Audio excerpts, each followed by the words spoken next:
بسم اللہ الرحمن الرحیم۔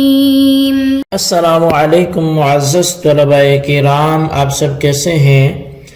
آج ہم موطا امام محمد کے سبق نمبر 279 کو پڑھیں گے۔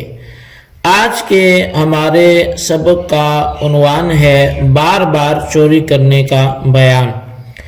آج کے ہمارے سبق کی عبارت جو ہے وہ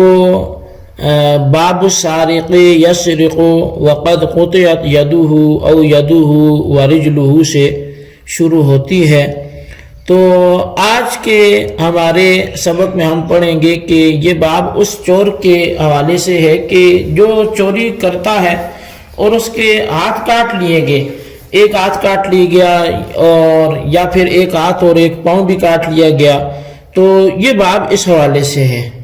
تو اب اس کے حوالے سے کیا احکام ہوں گے، چونکہ یہ بار بار چوری کر رہا ہے، تو اسی حوالے سے ہماری آج کے سبق میں گفتگو ہونے جا رہی ہے۔ تو اب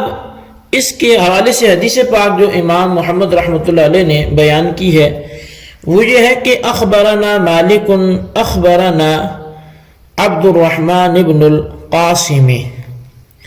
عن أبيه أن رجلا من أهل اليمن أقطع اليد والرجل قدم فنزل على أبي بكر الصديق رضي الله تعالى عنه وشكى إليه أن عامل اليمن ظلمه قال فكان يصلي من الليل فيقول أبو بكر وأبيك ما ليلك بليل سارق ثم افتقدوا حليا لأسماء بنت أميس امرأة أبي بكر فجعل الرجل يطوف معهم ويقول اللهم عليك بمن بيت أهل هذا البيت الصالح فوجدوه عند صائغ زعم أن الأقطع جاءه به فاعترف به الأقطع أو شهد عليه فأمر به أبو بكر فقطعت يده اليسرى قال أبو بكر والله لدعاؤه على نفسه أشد عندي عليه من سرقته۔ امام محمد رحمۃ اللہ علیہ آپ بیان فرماتے ہیں کہ ہمیں امام مالک نے یہ روایت جو ہے وہ بیان کی ہے، اور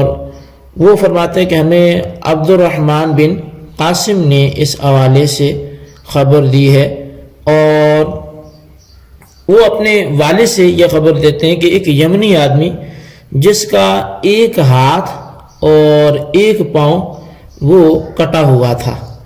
تو یہ شخص آتا ہے نبی حضرت مدینہ منورہ میں آیا اور حضرت صدیق اکبر رضی اللہ تعالیٰ عنہ کے پاس ٹھہرا،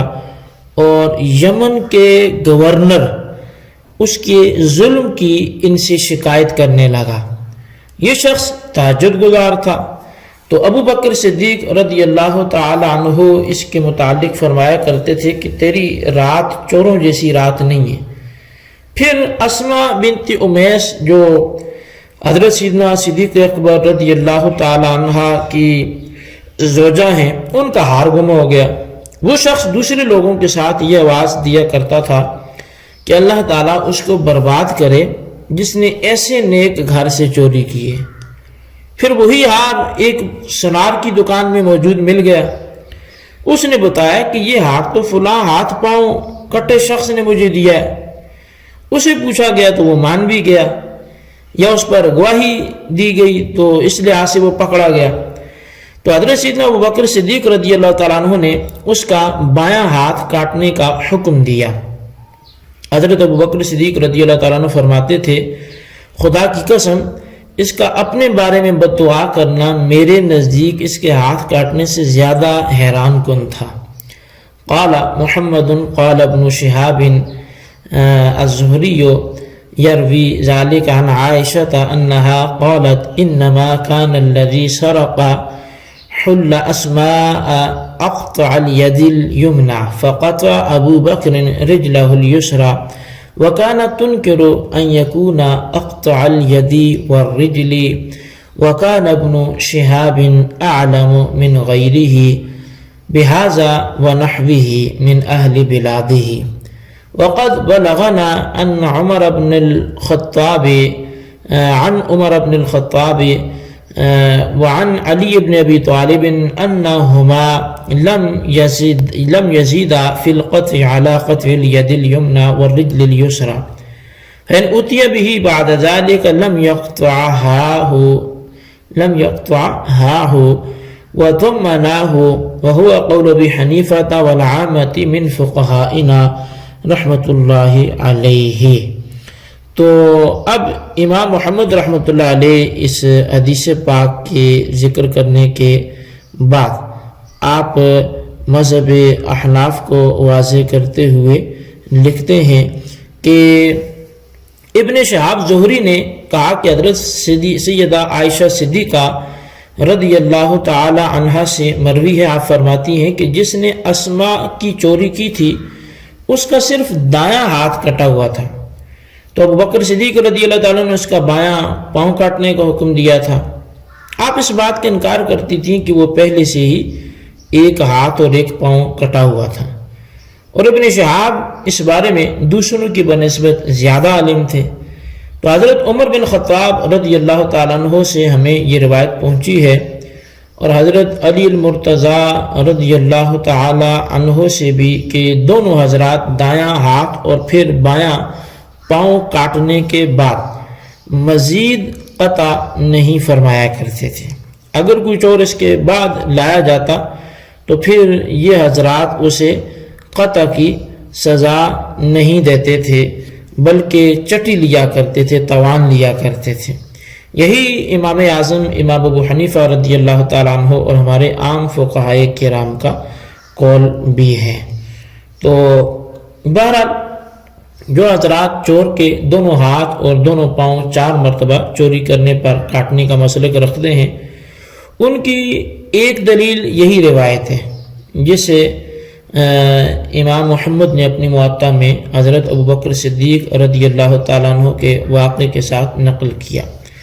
واقعہ نقل کرنے کے بعد امام محمد رحمۃ اللہ علیہ خود اس کا جواب بھی ذکر فرماتے ہیں، وہ یہ کہ یہی واقعہ امام زہری سیدہ عائشہ صدیقہ رضی اللہ تعالی عنہا سے بھی روایت فرماتے ہیں، اور اس میں کہ جس میں سیدہ فاطمہ حضرت عائشہ صدیقہ رضی اللہ تعالیٰ عنہ فرماتی ہیں کہ اس چور کا پہلے صرف دایاں ہاتھ کٹا ہوا تھا، بایاں پاؤں سلامت تھا۔ اب جب کہ اس نے چوری کا جرم کیا تو ابو بکر صدیق رضی اللہ تعالیٰ عنہ نے اس کا بایاں پاؤں کاٹنے کا حکم دیا تھا، اور امام زہری اس واقعے کو دوسروں کی بنسبت بہتر جاننے والے ہیں، اور اس کی تصدیق حضرت عمر اور حضرت علی المرتضیٰ رضی اللہ تعالیٰ عنہ کے فیصلہ جات سے بھی ہوتی ہے کہ ان مجتہدین اور خلفاء نے حضرات صحابہ کرام کی موجودگی میں تیسری مرتبہ یا چوتھی مرتبہ چوری کرنے والے کا بایاں ہاتھ اور دایاں پاؤں کبھی کاٹنے کا حکم نہیں دیا، حالانکہ ایسے مقدمات ان کے پاس آتے رہے۔ لہٰذا معلوم یہ ہوا کہ پہلی اور دوسری مرتبہ چوری کرنے والے کا دایاں ہاتھ پھر بایاں پاؤں کاٹا جائے گا، اس کے بعد جو ہاتھ کاٹنے والی سزا ہے وہ نہیں دی جائے گی، تو بلکہ اس کے بجائے جو ہے وہ تاوان اور چٹی جو ہے زمان وہ اس سے لیا جائے گا۔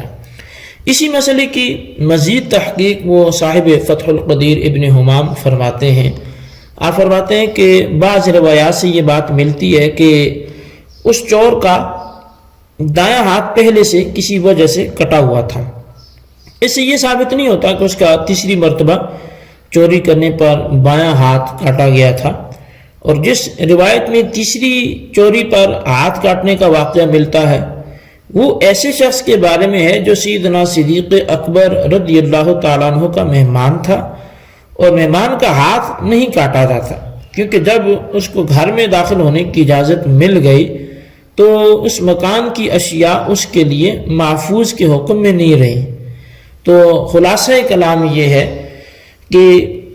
پہلی مرتبہ چوری پر دایاں ہاتھ، دوسری مرتبہ چوری پر بایاں پاؤں کاٹا جائے گا، اور تیسری اور چوتھی مرتبہ قطع کا حکم نہیں ہے۔ جن روایات میں تیسری اور چوتھی مرتبہ بھی بقیہ ہاتھ پاؤں کاٹنے کا ذکر ملتا ہے، وہ یا تو ازرو سند صحیح نہیں ہے یا ازرو عقل قابل تسلیم نہیں ہے۔ اس لیے امام اعظم امام ابو حنیفہ رضی اللہ تعالیٰ عنہ کا مسلک اس بارے میں وہی ہے جو عمر بن خطاب اور حضرت علی المرتضیٰ رضی اللہ تعالیٰ عنہما کا ہے۔ گویا اجماع صحابہ پر عمل ہے۔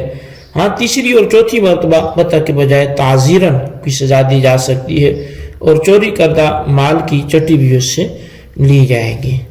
تو بہرحال یہ ہمارا یہ پہلا باب تھا آج کے سبق کا، جو یہاں پہ آ کے مکمل ہوا۔ تو اب اس کے حوالے سے، چونکہ پہلے باب کے حوالے سے تو گفتگو ہوگی، اب دوسرا جو باب ہے آج کا، تو وہ اس کے یعنی متصل فوراً بعد ہے، اور وہ جو باب ہے وہ باب العبد یا بقسم یسرق، کہ بھاگے ہوئے غلام کا چوری کرنے کے حوالے سے یہ باب ہے۔ مختصر سے اسے بھی ہم شامل درس کرتے ہیں۔ امام محمد رحمۃ اللہ علیہ لکھتے ہیں کہ اخبرنا مالک اخبرنا نافع ان عبدا لعبد اللہ ابن عمر سرق وهو آبق فبعث به ابن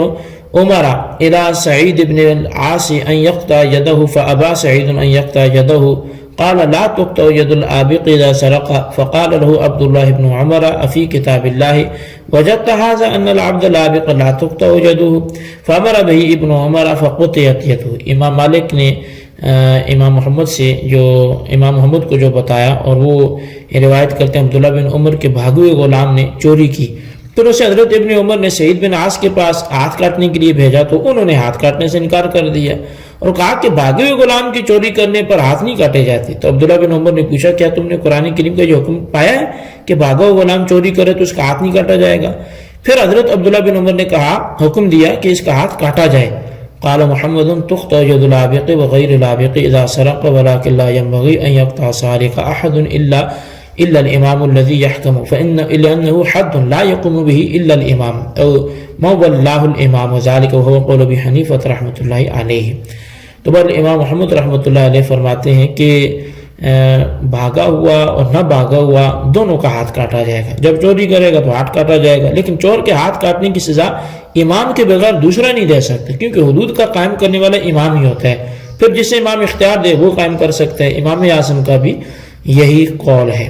تو اس مسئلے میں حضرت عبداللہ بن عمر کا فیصلہ صحیح اور مبنی پر حقیقت ہے، اور سعید بن عاص نے جو کہا وہ ان کی ذاتی رائے اور اجتہاد تھا، اور جمہور صحابہ کے نظریے کے خلاف ہے۔ اس لیے عبداللہ بن عمر نے غلام جو چور تھا اس کا ہاتھ کاٹنے کا حکم دیا۔ تو بہرحال یہی احناف کا بھی نظریہ اور اس بھی ہمارا بھی عمل ہے۔ تو آپ اس کو اچھی طرح سمجھے، اس کے خلاصے کو اپنے رجسٹر پر ضرور لکھیں۔ اللہ تبارک و تعالیٰ سے دعا جو پڑھا سنا سے یاد رکھنے کی توفیق نصیب فرمائے۔ آمین بجاہ النبی الامین صلی اللہ علیہ وسلم۔